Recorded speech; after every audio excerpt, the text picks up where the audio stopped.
मराठी कथा सिंह आणि वाघ। एक सिंह होता, त्याचा मंत्री एक वाघ होता। सिंह दररोज स्वतःच्या जेवणासाठी शिकार करत असे। त्याचा थोडासा हिस्सा वाघाला पण मिळत असे। मंत्री जी सेवा करत त्याच्या बदल्यात त्याला थोडे भोजन मिळे, तोच त्याचा पगार असे। एके दिवशी सिंह आजारी पडला, त्यामुळे तो शिकार करण्यासाठी गुहेच्या बाहेर जाऊ शकला नाही। 2-3 दिवस तसेच निघून गेले, परंतु तिसऱ्या दिवशी त्याला खूप भूक लागली।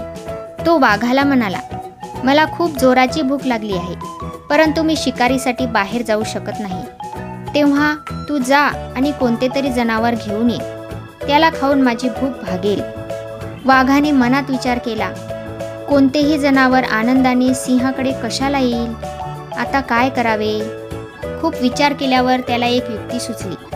गाढव तर मूर्ख प्राणी आहे, मी त्याला फसवून इथे आणू शकतो।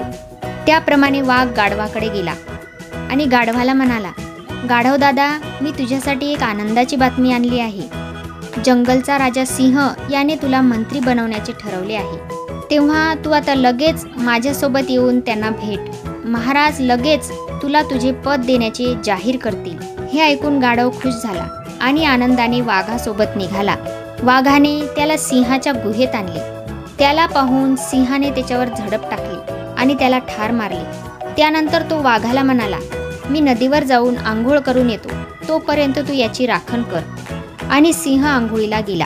इकडे वाघ सुद्धा उपाशी होता। सिंह परत येण्याच्या आत वाघाने गाढवाचे डोके खाऊन टाकले। थोड्या वेळाने सिंह आला, त्याने गाढवाला पाहिले व आश्चर्याने म्हणाला, अरे, या प्राण्याचे डोके कुठे गेले? वाघ हसून म्हणाला, महाराज, गाढवाला डोके असते तर तो इथे आला असता का? ही गोष्ट तुम्हाला आवडली असेल तर प्लीज या चॅनलला सबस्क्राईब करायला विसरू नका।